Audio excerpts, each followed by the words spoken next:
មានតែគេដែលអត់ចង់បញ្ចេញពីសមត្ថភាពរបស់ខ្លួនឯងនៅលើកញ្ចក់ទូរទស្សន៍ទេហើយក៏គ្មានតែគេដែលអត់ចង់មកទទួលជ័យជំនះដែរសួស្តីអ្នកនរគ្នាបានឃើញថាមានបេក្ខជនខ្លះបានដកបេក្ខភាពចេញពី MasterChef ប៉ុន្តែអ្នកនរគ្នាបានគិតមើលអត់ថាតើការប្រឡង MasterChef ហ្នឹងគឺជាអ្វីហើយអ្នកនរគ្នាទៅប្រឡងដើម្បីអ្វីដែរដំបូងខ្ញុំចង់មកបញ្យល់អ្នកនរគ្នាពីពាក្យ MasterChef បន្តិច Master បូកនឹង Chef Master គឺមិនមែនជារឿងធម្មតាគឺដល់ហោះតែអ្នកជំនាញអ្នកដែលបកកែធ្វើអ្វីមួយបានគេហៅថា Master ណា Master Chef មិនបកប្រែថាអនុបណ្ឌិតផ្នែក Chef ទេអ្នកនរគ្នាប៉ុន្តែគឺជាចុងភៅឯកទៅវិញទេអញ្ចឹងអ្នកនរគ្នាទោះបីជាអ្នកនរគ្នាទាំងអស់ជាអ្នកចម្អិនតាមផ្ទះក៏ដោយកុំអស់សង្ឃឹមថាគេល្បីជាងយើងឬក៏គេមាន fan ច្រើនជាងយើងគេបកកែធ្វើម្ហូបជាងយើងឯងការប្រកួត Master Chef ដូចអ្នកនរគ្នាបានតាមដានអញ្ចឹងមិនមែនជាការប្រកួតសម្រាប់ធ្វើម្ហូបហើយចប់ទេអ្នកនរគ្នាគឺ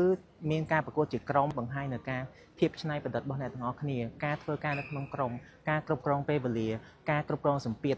ខ្ញុំគិតថាទាំងអស់នេះទៅបាយបង្ហាញថាគឺជា Master Chef បានអ្នកនរគ្នាសម្រាប់ពាក្យ Chef មួយម៉ាត់គឺធំមែនតើហេតុអ្វីបានជាកម្មវិធី Master Chef គេតម្រូវឲ្យយកបេក្ខជនតាមផ្ទះមកចូលរួម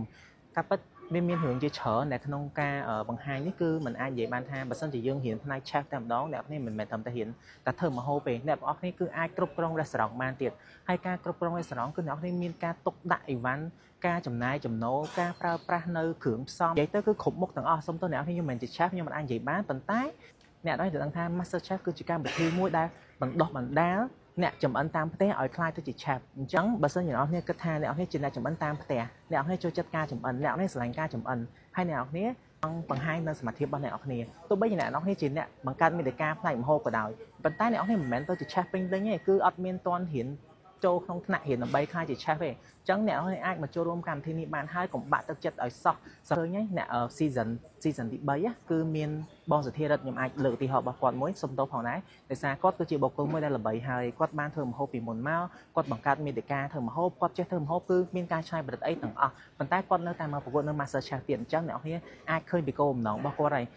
សម្រាប់អ្នកប្រកួត Master Chef ចំនួនទី4នេះគឺខ្ញុំសូមលើកទឹកចិត្តអ្នកទាំងអស់គ្នាកុំឲ្យបាក់ទឹកចិត្តអសោះទោះបីជាមានបុគ្គលដែលល្បីទោះបីជាមានបុគ្គលដែលខ្លាំងពូកែប៉ុន្តែយើងអត់ដឹងពីសមត្ថភាពរបស់គេអស់ទេតើតែចូលធ្វើសង្គ្រាមហ្មងមិនយើងដឹងសម្រាប់ការធ្វើសង្គ្រាមអ្នកនរគ្នាតើតែចូលធ្វើសឹកហ្មងមិនយើងដឹងថាដៃគូរបស់យើងគាត់ខ្លាំងប៉ុណ្ណាជួនកាលគាត់ខ្លាំងតែធ្វើម្ហូបម្នាក់ឯងប៉ុន្តែដល់ពេលធ្វើម្ហូបជាក្រុមគាត់អត់ចេះធ្វើ